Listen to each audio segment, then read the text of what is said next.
नमस्कार. तर आज आपण खमंग आणि चवदार असे मूगवडाची रेसिपी पाहणार आहोत. चला तर मग रेसिपीला सुरुवात करूया. तर इथे मी अर्धी वाटी मुगाची डाळ 4 तास भिजवून घेतलेली आहे. आता ही डाळ आपल्याला मिक्सरच्या भांड्यामध्ये टाकून आबडधोबड अशी पेस्ट करायचं आहे. तर इथे पसरट बुडाचं भांडं घेतलेलं आहे. त्यामध्ये मी 1 वाटी पालक बारीक असा कट करून घेतलेला आहे. त्यानंतर आपल्याला त्यामध्ये आवडीप्रमाणे भाज्या टाकून घ्यायच्या आहेत. इथे मी 2 कांदे बारीक असे कट करून त्यामध्ये टाकून घेतलेले आहेत. हिरव्या मिरचीचा ठेचा लसूण घालून वाटून त्यामध्ये टाकलेला आहे. त्याचप्रमाणे अर्धी वाटी साबुदाणा आपल्याला टाकून घ्यायचा आहे. साबू तुम्हाला आवडत नसेल तर नाही टाकला तरी चालतंय. भरपूर अशी कोथिंबीर टाकलेली आहे.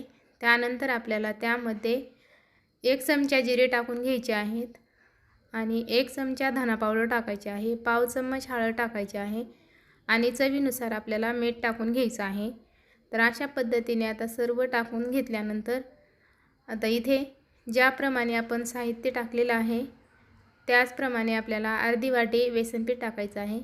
तर इथे मी अर्धी वाटी बेसनपीठ घेतलेलं आहे आणि पूर्णपणे तेवढं टाकून घेतलेलं आहे. त्यानंतर तयार करून घेतलेलं आपण मुगाची डाळ मिक्सरला आबडधोबड फिरवून घेतलेली ती टाकायची आहे. तर अशा पद्धतीने सर्व आपण साहित्य टाकून घेतल्यानंतर पीठ आपल्याला ते मस्त असं मळून घ्यायचं आहे. तर बघू शकता आपल्याला इथे पीठ मळण्यासाठी कसलाही पाण्याचा वापर न करता एकदम त्यामध्येच हे आपण पीठ मस्तपैकी मळून घेतलेलं आहे. तर अशा पद्धतीने परफेक्ट असं पीठ झालेलं आहे. आता आपण वडे बनवून घेऊया. तर इथे मी लिंबाच्या आकाराचा असा गोळा तयार करून घेतलेला आहे. हातावरती मस्त गोल गोल करून घेतलेला आहे आणि मधोमध असा चपट्या आकाराचा प्रेस करून वडे तयार करून घेतलेले आहेत. तर अशा पद्धतीने सर्व वडे मी तयार करून घेतलेले आता आपण तळून घेऊया. तर गॅसवरती मी तेल गरम करण्यासाठी ठेवलेलं आहे.